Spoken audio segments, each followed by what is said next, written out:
All right, let's get started. Really excited to see everyone here today. Several hundred people signed up, so we'll have a really impactful session here. I'm Kaushik Ravi. For those that I've not met, it's really nice to connect with you here. Really looking forward to having a positive impact as you all start upon your careers through this panel and through this session. Today, we're really excited to have on an amazing group of panelists here, share all their experiences about starting off your career on the right path. What do you do to ensure that you have success in your various internships and different roles, and really kind of the both mental as well as sort of the skills and the attitude that's required to be successful in these type of careers. So really excited to see everyone. As a quick way of background, guys, for those that are new, we'll just do quick intros. Like I said, Kaushik here. Founded Elevate. Today is the largest finance professional platform in the world. I'd say across the analyst, associate, VP, principal partner level. This is just the top 25 firms that our professionals are at. We have four main platforms, right? We have an AI networking platform for all of our professionals. I know a lot of you guys are on it, but it's mainly to connect professionals to professionals. We also have built an AI hiring platform where firms manage about 700 billion of AUM. We're partnered with those types of firms across private equity, investment banking, hedge funds, et cetera. We also have the largest training platform that's used at all the top 15 business schools and more, and a lot of the firms. And we're building out an investment platform as well. So most of the members here are from some version of these partner clubs that we're partnered with, about 100 or so across the top 30 universities. This is just our talent platform. I'm not going to get into this. The keynote here is that whether you're an analyst, an associate, a VP, a C-suite kind of individual in your career, a partner, et cetera, our goal is to help all of our folks and our firms kind of get access to the highest quality opportunities throughout their career. This is the Spot networking platform where 80% of our users are from the top firms and they get to meet each other. Like I said, training development, I'm not going to touch on this as much. We have a job board. You can check that out. Okay, so today's session, guys, I am really looking forward to welcoming our panelists here. I want them all to give sort of an overview of their background and et cetera. Who's in the audience today? Like I said, these are the top 20 universities that are represented. Again, pretty diverse across a bunch of our biggest schools in the space, firms, et cetera. So without further ado, I would love to just have all of our panelists introduce themselves. Let's start with my view here. JJ, do you want to kick us off? Yeah, of course. Thanks, Kaushik. Guys, congrats on your offers. Yeah, I should be very proud and get ready to take advantage of the opportunity. But I'm JJ Woodfin, come from Indiana University, involved with the investment banking workshop there. We headed to Goldman Sachs in Chicago to work with the cross markets group after a great summer last summer. But I think one piece of advice I got that you should all remember is that everyone's nervous. The client's nervous, the deal might not close. Your senior's nervous that the deal's not going to close. Your juniors are also nervous that you're might not do a good job on task. So just keep that in mind. Just put everyone at ease this summer. And then that's one great thing that I remembered. Awesome, great advice, JJ. Thanks for kicking us off. Arjun, do you want to go next? Yeah, appreciate it, Kaushik. So my name's Arjun. I'm a senior here at U Chicago studying economics. I'm the president of UIBG, which is our undergraduate investment banking group on campus. I'm also the captain of our varsity tennis team. I spent this past summer at Morgan Stanley in the Global Power and Utilities groups. We focus on renewables businesses. We'll be returning there full-time in a couple of months. Piece of advice I have, I'd say for those of you going into your internships this summer, I'd say take every single thing that you do as a learning opportunity, even the most mundane tasks, and then also the really complicated and challenging ones. I'd say everything really does present a learning opportunity, so just be prepared for that. Awesome. Thank you, Arjun. Sid, do you want to go next? Perfect. Thanks for having us, Kaushik. So I'm Sid. I'm a senior at Yale, and I'm president of the student investment group and the undergraduate investment banking group on campus. I'm going to be doing fixed income trading at Citadel, and I worked with them for the past 2 summers as well. For my piece of advice, I'd say you're kind of similar. You're going to come in knowing very, very little. So you could try to figure everything out by yourself, but I think the best strategy is honestly just asking questions. It's so much more efficient. The things that you're going to be working on are real projects that the team needs. So because of that, ask questions, move things forward faster. Amazing. Thank you, Sid. As always, all of these clubs, guys, again, if you're at any of these universities, you should join all these clubs, right? So at Chicago or at, Indiana or Yale, these are just great platforms into your careers. Cool. Thank you, Sid. Pierce, do you want to go next? Yeah, thank you. Hi everyone. My name is Pierce. I am a junior at Harvard University studying applied math and psychology. And this past summer and coming back up this summer, I was at Goldman Sachs. I was in the commodities sales and trading division. I was doing systematic market making, but all of commodities is in-house. And one piece of advice I kind of want to echo what Sid said. Um, there's a lot of stuff going on. The best thing you can do is figure out which questions to ask, which people, and like kind of just go from there. There's a lot of different types of questions. I think analysts are kind of in the nitty gritty of it, and then you might want to ask some higher up people more like business related or like kind of scope related questions, things like that. So really just getting a feel for it, that's something that can be really helpful and impress a lot of people. Amazing. Thank you, Pierce. So knowing kind of being prepared, asking the right questions and knowing kind of when to ask questions and not afraid to ask questions. So thank you, Pierce. Yuji, you want to go next? Hi everyone, my name is Yujo Lei and I actually just graduated from Michigan about 2 weeks ago, studied economics and astronomy. Thank you, Kaushik, for organizing this amazing panel. One piece of advice I would give to everybody is almost everyone's fake until they make it. So once you know that going in and then knowing that you will make it, it's going to be a lot better for you. Amazing. Thank you. Thank you for that advice. I agree. That's a kind of career-long thing too. Manas, do you want to go next? Yep, sure. Hey everybody, I'm Monis. I'm a senior at UVA, interned at Blackstone's private credit group this past summer, be going back full time. I think a lot of people had very good advice about like execution focused stuff, and I would echo all that, follow that and do a good job. But I'd say over the course of your summer, just try to meet with people in your group, like not just like analyst associates who you'll be working with on a day-to-day, but VPs, MDs, partners, they're all usually pretty willing to, take 15, 20 minutes out of their day. And I think, if you kind of know the people you're working with on a day-to-day level, that's going to make it, your work a lot easier. It's going to make your work feel a lot more fun, if you want to call it that. And, I know you all care about getting a return offer, and that's going to be a lot easier if they actually know who you are beyond just, your summer. Great advice, Manas. Thank you. Alvin, do you want to go next? Yeah, sure. Hey, everyone. So my name is Alvin. I just graduated from UNC last week. Partner club, I think, is UNC Finance Society. Professionally, so I actually interned my junior summer at PJT Partners in their energy M&A team. I'm going back to PJT full-time in their tech M&A team in San Francisco.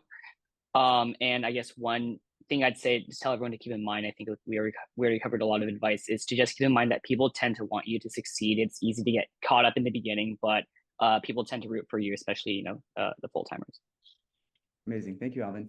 And last but not least, Natalia, great to see you. Thanks for joining. And do you want to, well, we're just doing intros, partner club, and, any piece of advice from your internship and going to full-time.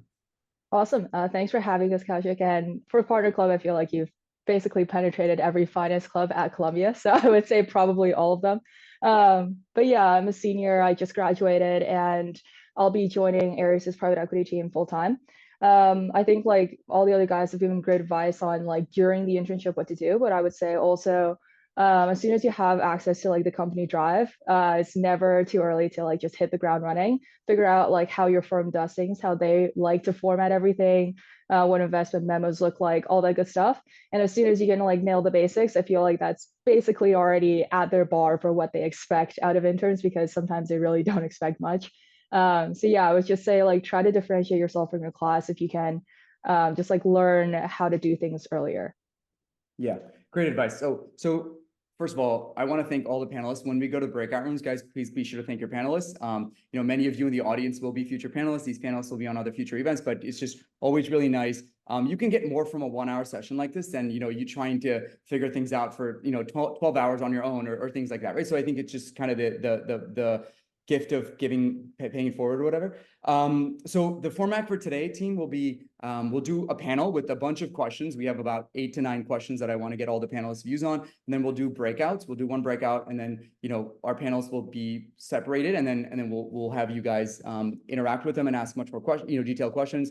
And then we'll give opportunity for folks to raise their hands and ask questions. I think that's always an opportunity. So if you do, or put them in the chat, so our panelists are really good about giving you guys, advice. The first thing I'll kick off by saying is everyone is nervous, guys. First of all, a lot of first thing I'll say is, work is very different from school, right? So I think it's, you know, whereas you might be a top performer in your school, or, you know, you have certain work styles. So the best way to think about your work is, you know, it's going to be a brand new experience. Leverage and really, before you even get started or on a daily basis, try to understand what are your key strengths and weaknesses, and then figure out how that's going to help you in the job, right? Because I think you can take a lot of those applications from school and apply it here. Number two, I'll say, is everyone is nervous. I'm sure everyone on this panel was nervous for their first day. It's just really important. But the key is to kind of put that in the back of your mind, and yet do the best effort that you can in the work that you have, right? So I think don't be nervous. I mean, it's okay to be nervous, but everybody's nervous, but don't let that really drastically impact, you know, the scope of your work. So that's how I'd like to kick this off.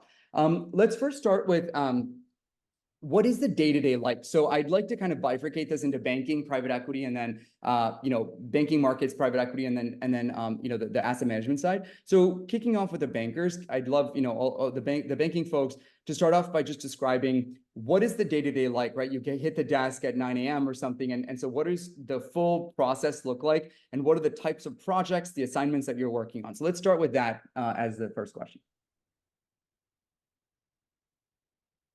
Great. I guess I'll start. I guess the kind of cliche answer is that no day is the exact same, but there's always a few, like, you know, major like calls in your calendar. And importantly, if you're an intern too, you need to know like which ones like your analyst might not show up to, so you're there to start the call, so you know the call doesn't start late with the buyers. Because like a lot of times, you know, on like a sell side, you're not doing much talking as an intern analyst. You're just kind of like sitting there, you know, monitoring the conversation. So like always have those things on, you know, on your mind. Like make sure you know, always assume there's a Zoom update, you know, because sometimes Zoom, you know, takes a while to load. So like always show up those calls early. And then, yeah, I think you're kind of just putting out fires, you know, until, you know, late at night. And then, but yeah, I think, you know, it's all like relatively, you know, different day to day, which makes it exciting. Thank you, JJ. Others on what your day-to-day was like, or what the typical day-to-day is for the summer analysts or analysts? Yeah, I can go ahead here. My experience is a little bit unique. It wasn't actually that dynamic. I got staffed on a sell side the first day on the desk, and that's pretty much what I spent the entire summer doing. But I think it was really cool because I got to go really in depth into that one deal and get exposed to all aspects of it. But in terms of like what my actual day-to-day looked like, I'd always make sure to like get there before my analyst on my deal team. So if she got there at 9 a.m., I was there at like 8:30, and make sure I was ahead on like our like we would have team meetings in the morning at like 9:30. I would make sure I'd have a bunch of notes, questions, compile it from like the previous day. And then like we would work kind of throughout the day on different tasks. And then every night kind of finished with us creating a list of what we wanted to accomplish the next day. And so I think it's important that you kind of have your head wrapped around everything that's going on. And so you're able to like remind the team about all these different things, because those people are on, like the seniors on your deal team are on like 5 or 6 different deals, whereas you might be on 1 or 2. So I really think it's your job to make sure you understand all the different processes involved in your deal, and make sure you're just kind of able to stay organized in that fashion. Great, Arjun, thank you, both of you guys. We're going to hit on all these points a little bit more: organization, preparation, et cetera. But we're already started hearing this, right? Coming early, being organized around your work, and you know, and half of the battle is just kind of showing up and being present. So I think that's kind of what Arjun's talking about here. Thank you, Arjun. Others, you know, others, either Alvin or usually you wanted to talk about your summers. I can kind of jump in here. I think everyone else kind of already kind of talked about it, but essentially you know, day to day, you want to get in before the full timers. So on the weekdays, I would get in maybe 8:30, 8:45 or so before 9 a.m. And then after that, you know, day to day, it really depends. At least it did for me. But you know, there's a combination of stuff. You might get staffed on live deals, pitch work, or just general kind of advisory. So a lot of that day to day, it's just going to be sell PowerPoint work, as you might expect. One point of advice I'll give though is to always be like communicative to your analysts. Don't underestimate the analysts, the associates, but also to your seniors as well if you have to be. So if you have capacity to do more work, communicate that. Or if you have competing deadlines, like make sure like people are aware of what you're doing, so that you know you're able to make sure you're always staffed and they know kind of they have visibility as well. Great, thanks, Alvin. So organization, preparation, communication. So those are 3 takeaways so far. Anything else usually from your end before we go to the buy side guys? Yeah, of course. So I would say my internship was split into 3 parts. The first part is the actual live deal work. The second part is administrative tasks for team members. The third part is where I don't have any work, and when I ask people to give me work and they don't have anything on their plate, I have to pretend to be super busy or spend that time learning something. So I would say definitely try to get as many live deal reps experiences as possible, because that's where, as an intern, you will shine the most. And if you find yourself in a situation where you get stuck on a lot of administrative tasks, or you spend a lot of time trying to look busy, make sure that you insert yourself in positions where you can get deal work in the future easily. Great, thank you. Super helpful. Now let's transition to some of our kind of on the markets buy side folks. So Sid, do you want to kick us off on kind of what was the day-to-day like at Citadel for you? Yeah, definitely. So I'd say like one of the nice things about the way that Citadel does their internship is that you're treated just like a full-time analyst, which it seems like the bankers did something similar, where you're there working on real strategies that the team wants to execute. So they're definitely very, very invested in you because they don't know where the strategy is going to go, what the research is going to look like. I would describe work to be like research. It really does feel like research, where you sort of have some intuition of the way something is going to work, and then you start testing it out. So I'd say I would get in roughly around like 6:45 in the morning. And 80% of the day is probably spent on code. Like you're pulling different data sets, you're trying to come up with different types of models that figure out how different variables are connected to each other. Once you have an understanding of how these variables are connected, then you try to figure out, okay, where's the signal in this that I can use as a trading strategy, and when's there a trading opportunity? And once you think you have that signal, then you actually try to come up with, okay, when am I putting this trade on? When am I not? And then you're back testing it to see if this is something that's actually executable in the future. So I'd say like 80% of the job is that. It starts off extremely handholdy, where it's like on the first day, I was so lost by every single word that was thrown at me about what the team was trying to accomplish. So it starts off very handholdy, and then you start to build into it more and more as you understand what the objective of the project is. And the main piece of advice that I'd say, especially for like buy side firms, is take initiative, where one of the big things that they were looking for is that you hit a point where you're starting to lead part of it. And obviously, like you're only there for weeks, so you're not going to know as much as the full timers, but you're still proposing things. You're understanding why you're doing the things that you're doing. Like an example was that the team had suggested using a certain type of model, and I pushed back. I was like, I don't think this type of model is the right one to use because of these reasons. I think this is better.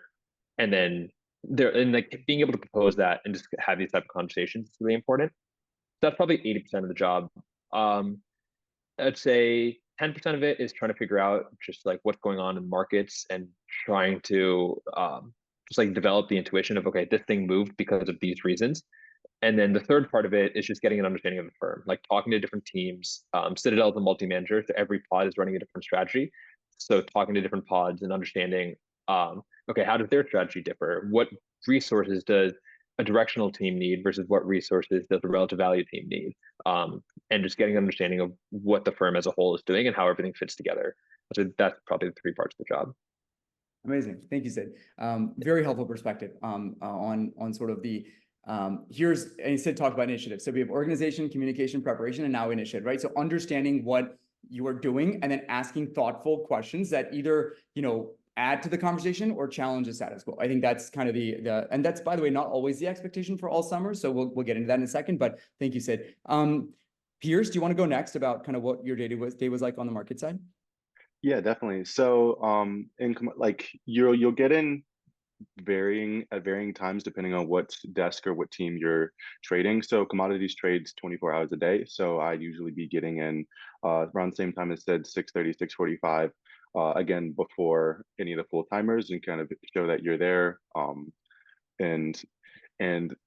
So then for commodities, everything is a derivative of oil. So there's a lot of research that goes into that. And again, since you're not licensed to trade, a lot of your research goes into either researching like newly published papers, either in math or in like statistics and those types of things, or looking at macroeconomic data, looking at or trying basically just to form predictors or find or train models on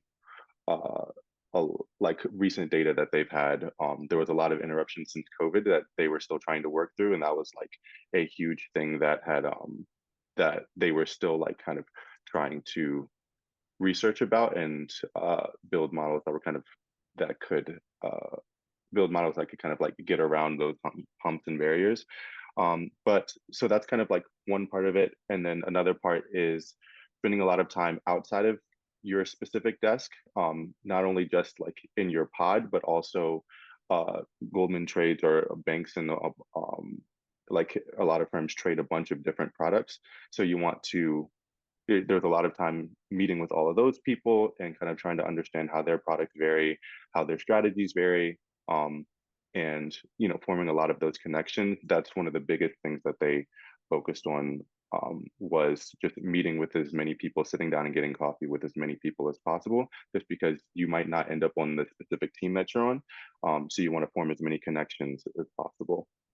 That's, yeah. Those were the biggest parts. Piers, that's a very good point. I think part of what Mana said earlier also, right? Trying to build relationships within reason, within the group or, in around the group, such that you're well positioned for that full-time offer, both from, the team itself, but also from the firm-wide perspective. So I think that's super helpful, Piers. Thanks for sharing that. Natalia and Manas, I know we went through a lot of the points here, which I'm sure was very similar, but any key differences on the, private equity, private credit side from your guys' perspective on your day-to-day?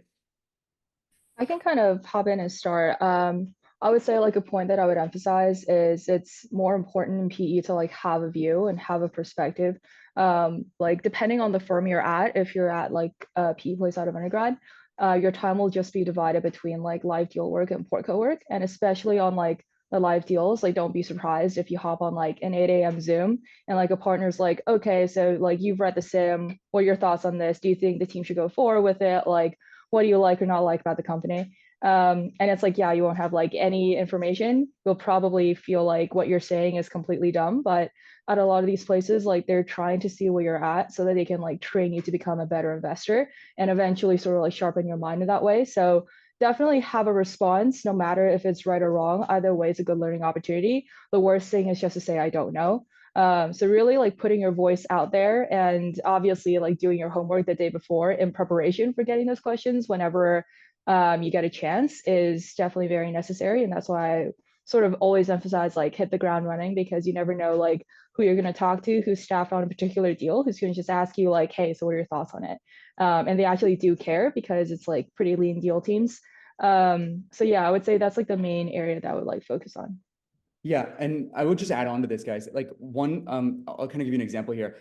Everything that comes in your inbox and anything that leaves your outbox, you're responsible for, right? So a lot of times what happens is you're super busy and you get, you get a bunch of sins in the email, or you get a bunch of other stuff. Totally understandable that you're really busy, but make sure before you leave for the night or you come back the next day, make sure you clear out your inbox so that when an MD asks you, what do you think about this? You're like, oh, I didn't see the email, or I never read the email, or I don't know what the thing is, right? So I think that's to Natalia's point, I don't know is bad, and then I didn't read it is probably even worse, right? So I think so. Just make sure you're the owner, right, of your work and etc. It's 10 weeks, right? We'll get through this, and then you're also the owner of your outbox. So Natalia's point, right? Like when you send stuff out, it is your brand, it's your reputation, it's your name that is on the line, right? So make sure that you double check, triple check stuff, all that stuff. We'll get through in a second. But great point, Natalia, in terms of taking ownership and so far, we have ownership, communication, initiative, preparation, and relationships, right? So these are all really, really important points. Manas, anything else you want to kind of cover on this subject before we get to the next one? Yeah, I mean, I'd echo everything that was said. The only one thing I would add is, this probably applies across the board, but try to be proactive about feedback. I was like on a big deal across the summer and then a bunch of little deals that kind of died along the way. So, someone told me this at the beginning of the summer, but it was basically that, try to set up calls, weekly or like whenever a deal ends, try to, just grab a quick coffee with like your analyst or your associate and just ask them, hey, like, how did that go? Like, I had questions about this, or like, what could I have done differently? And, I think that, it'll make you work better over the summer, and also like you will have feedback sessions over the course of the summer, and you're never really going to be surprised with anything you hear there, as long if you're kind of just constantly checking in. Great, Manas. That's great answer, which leads us to kind of let me navigate to the feedback point in a second, which is the next topic that I want to talk about. So thanks for the segue. How did feedback, again, not everyone has to do these questions. We'll get through these topics, but how does feedback work? There's a formal and obviously an informal method. So can folks comment a little bit on how they navigated the feedback process and what tips you have for our, incoming folks on how they should navigate feedback?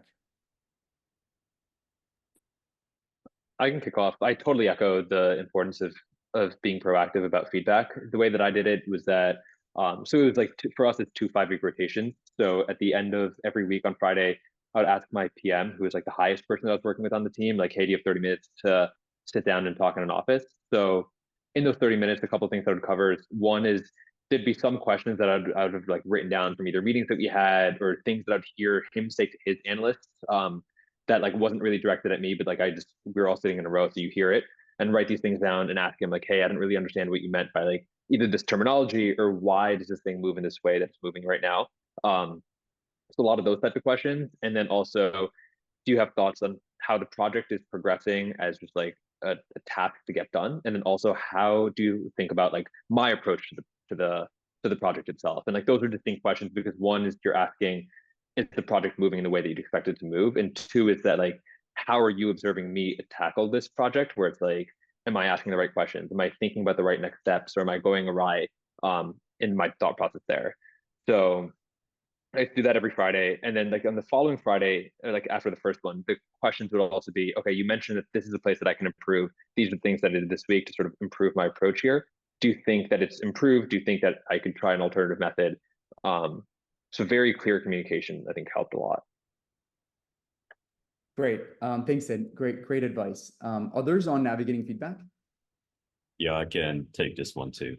So how it worked at Evercore was we had a midsummer feedback process and an end of summer feedback process, where at the end of summer feedback session, they let you know whether you have a return offer or not. And you have the liberty of choosing, I believe, 4 to 8 reviewers for your midsummer and summer feedback sessions. So I want to pick these people carefully. What happens in midsummer feedback is your summer staffer sits you down and it pretty much relays all of the opinions people have of you to you. Hopefully it's positive. And at the end of the summer feedback, there will usually be a senior MD, a managing director, VP, and your summer staffer at the session, letting you know the final offer decision. In terms of how to navigate it, definitely make sure that if you receive any negative feedback at all, focus really hard on how we can improve it. And apart from the formal feedback sessions, like Sid said, it's always very crucial to ask people on your deal team or ask people we've worked with, ask them out for coffee, take a notebook and say, hey, how am I doing? What do you think I can improve on? What do you think about this deal? How do you think I can improve on my work product, etc.? You want to keep constantly looking for feedback and constantly look for ways to improve on what their reviews are of you. Yeah, that's great advice. Both Sid, actually all of the panelists, Monis, Sid, and Juju already point out that going to these meetings prepared, so you're just coming in there and be like, tell me my feedback, right? I think that's not as effective, right? You go in and say, hey, this is what I've been working on. This is what I've tried to do. This is areas that I've been trying to improve on.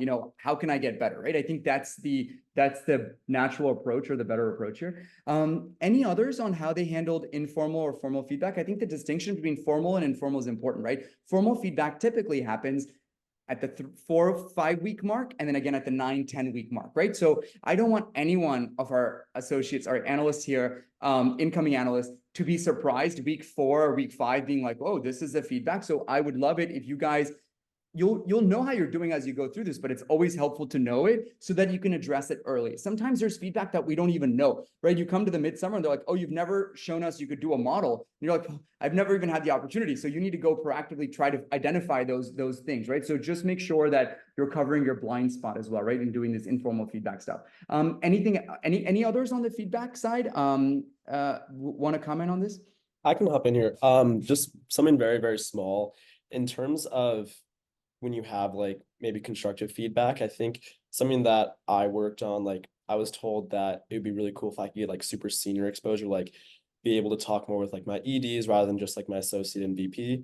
And I think it's like you can work with your analyst on these things, right? Like it doesn't just have to be you saying like, oh, like I was told to like, see if I can get more exposure to my EDs, my MDs, like I'm going to figure out how to do this. Like you can also talk to your analyst and say, my staffer said that I can like work on getting exposure to these people. Like, can you help me do that? And they'll give you opportunities to do that. And you can talk to your associate about that. And they'll give you opportunities for response. Like they'll give you responsibility in those moments and leadership in those moments. So not everything just has to be accomplished by you as well. Like you can work with the people that you're really close with in your group or on your desk or your deal team or whatever it might be to help you achieve those goals. Yeah. Amazing. Thanks, Arjun. Super helpful. So let us, I guess, if there's nothing else, I think you guys have done a really comprehensive job. Let's talk about any kind of key mistakes that, our panelists here are amazing, but anything that you've seen other people do, or maybe you did, or you might have done differently that our students and incoming sort of bankers and investors here can avoid. So what are some key mistakes that you've seen happen or things that people should avoid? I think I I can think for a start this lot off. of, sorry, now Natalia. Oh, Natalia, go first. sorry.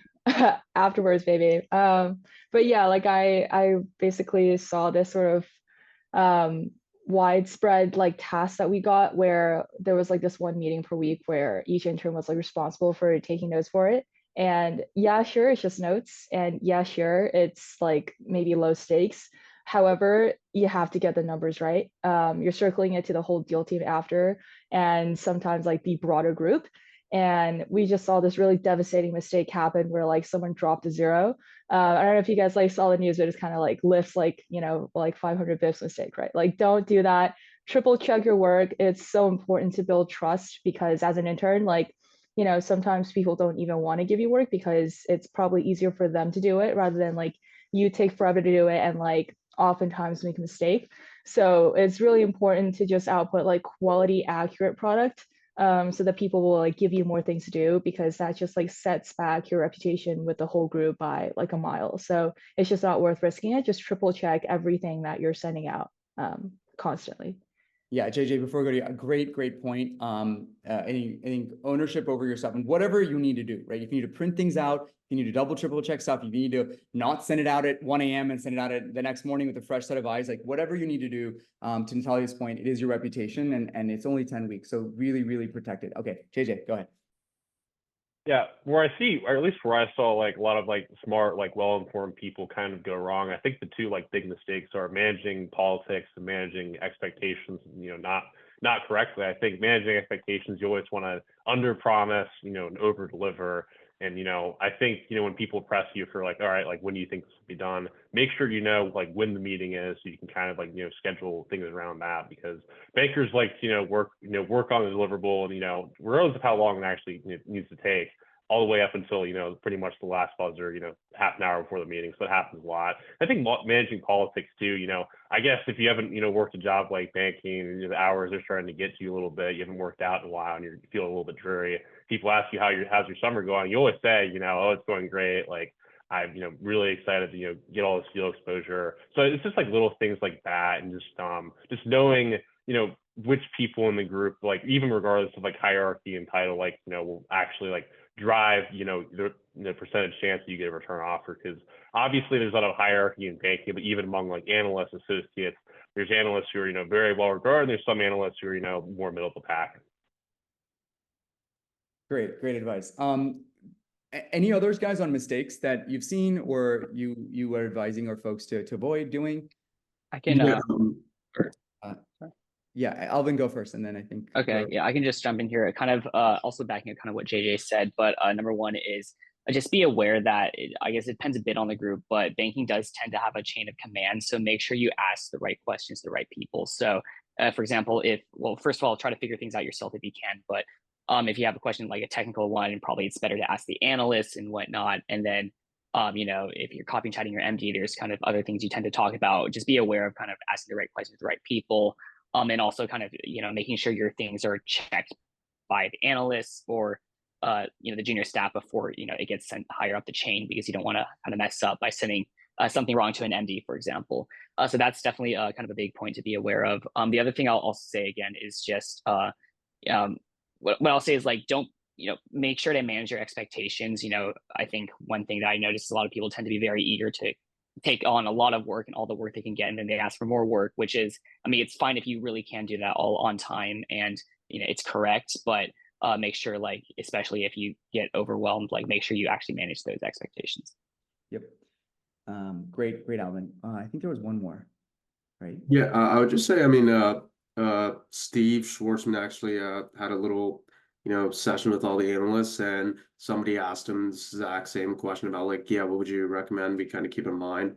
And he said something along the lines of like, I'd rather you be a little later than you said you would be, but it'd be right, than you be on time and it'd be wrong. And, obviously it's optimal if you can just do it on time and be right. But I mean, if you run into situations where you feel like you have too much on your plate, and those are going to be the situations in which you're more likely to make mistakes anyway, I think, most people are not jerks. Like, if you honestly tell them like, hey, I'm doing this, this, and this, and like I have these deadlines, gonna have like a few more hours to get this to you, like most of them are gonna be perfectly fine with that. So, just be upfront, measure workload, and make sure you're in a position to, kind of deliver quality work.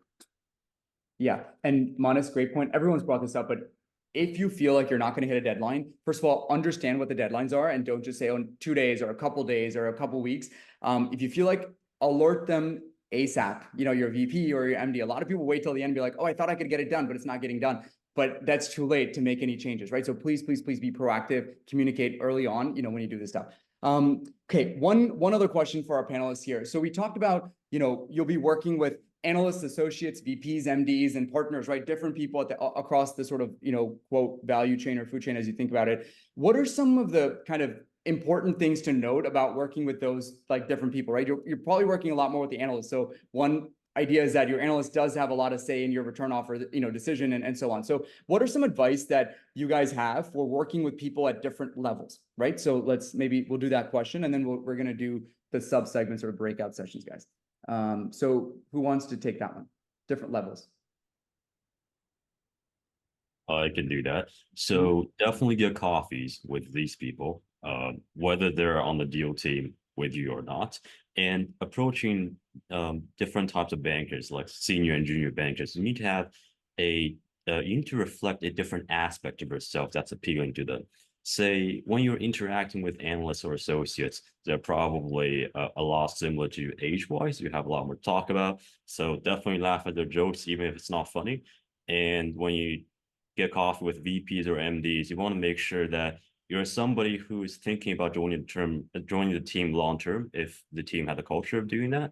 And you want to make sure that you show ambition. When they ask you, are you having a great summer? Like JJ said, even if you had to work that Saturday, you say you are really excited with the exposure you got. You show them enough respect, and everything will just work out.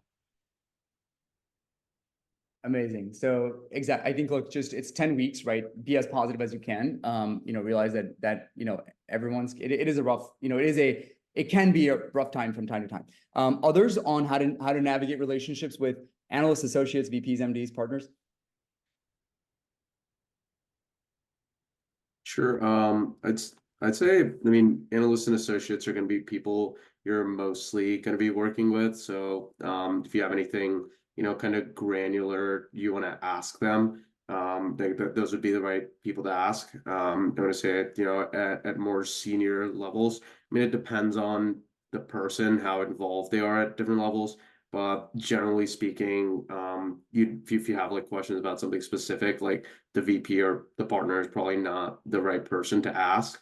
If you have time with them, you're probably better off asking them, just getting to know them better, ask them how they think about deals, or, how things at a higher level. Yeah, just that's it. So that's kind of it. Pretty straightforward. Yeah, I can also quickly hop in. One piece of advice I got at the start of the summer by my group was like, don't be afraid of the MDs and like the group heads, because ultimately those were older guys, but they are like excited to meet like 20-year-old, like 21-year-old kids. Like they enjoy having those conversations. So don't be intimidated by them. Like don't like, unless they're obviously in a rush, like always have that like conversation when you run into them in the hallway or like near your desk, like talk to them, get to know them better, because they'll ultimately like respect you more if like you talk to them more instead of just being like silent or like scared of them. So don't be afraid to talk to those people. And then with your analyst and associate, I'd say it's really important to get really close to them as quickly as possible and like develop some sort of trust. Because like those will be the people that help you in like the moments where you have no idea what's going on. And like they'll cover for you when you need it, and like you can help cover for them when they need it. So I think just developing trust with your analyst really, really early will really pay dividends down the road. And then also just like don't be intimidated to get to know the older people in your group, because they're also like really cool, and you can ultimately learn like the most from them as well. Great advice. Arjun, I'll just add that there's sometimes a competitive nature for our analysts with their like a summer associates or something, or with sort of a first year analyst or something. So, do your best. Obviously, you want to shine. Don't feel like you need to overly compete on every little thing that you're doing. Obviously, these are competitive jobs, and return offers have been very up and down the last couple of years. But obviously, try to do your best. But be a good team player. I think that's in kind of Arjun's point. There is help out when you can, obviously, but don't feel like you need to get all the individual credit all the time for whatever it is you're doing.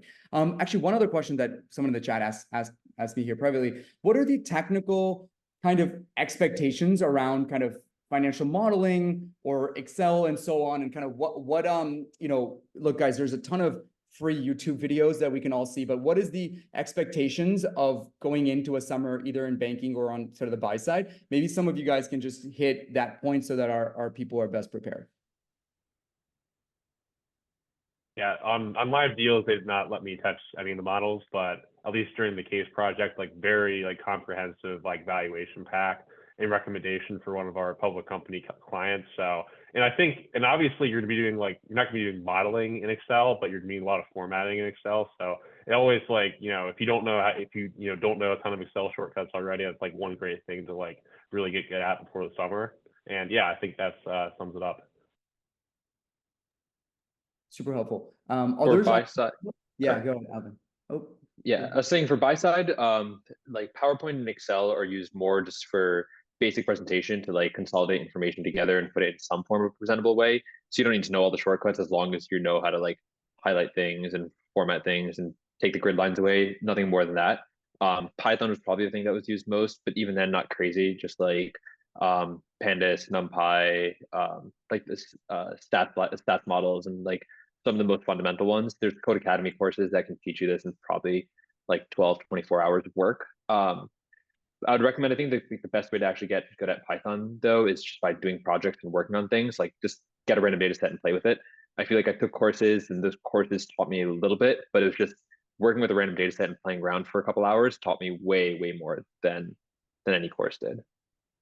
Great, thanks, Sid. And that's the computer programming is more exclusively to sort of the asset management kind of hedge fund side and the quant side of the world, guys. Definitely.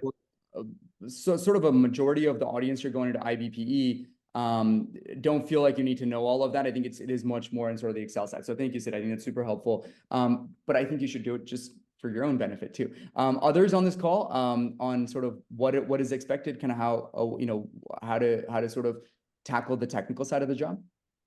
I was going to jump in here and say, on that point, I mean, obviously no PowerPoint and Excel, at least your basic technicals too, but I want to say don't underestimate the PowerPoint, especially like if you're an intern and you're not running any models, even if you find that pretty interesting, a lot of Excel shortcuts, but if your PowerPoint looks pretty bad, then it's not going to reflect well. So take the time, if you have any time or if you want to, to know, understand PowerPoint, at least like some of the shortcuts, for example, or just how to lay out slides. I think aligning things is actually pretty helpful.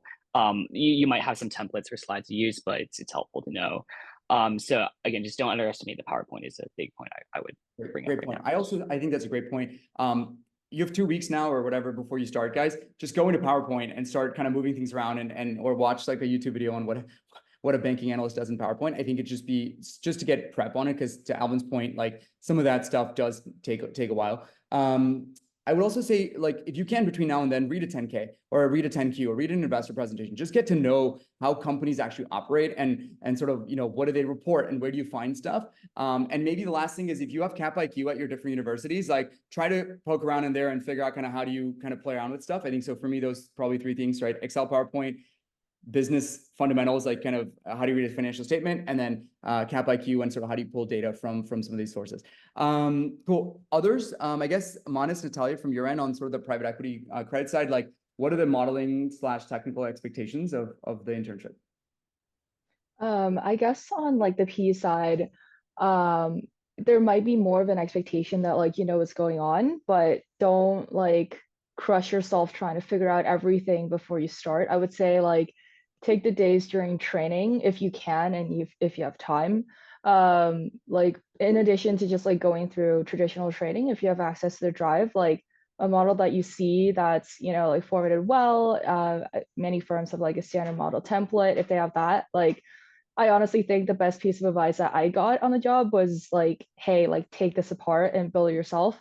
After you do that, you'll really know like how the numbers flow and where you have like points of circularity and how to like sort of work your way around that, so that once you're expected to actually like touch the model, if an associate or analyst wants you to like update something, obviously you're not going to be the one like building the model from scratch for the whole deal team, but it is sort of expected that like you understand what's going on and that you're not lost when asked like, hey, what are the assumptions for like XYZ, and like what do you think makes sense here? You know, so just sort of like having a view requires that you have a foundational understanding of how the model works. So I would say that's like probably the piece of advice that helped me the most through the summer.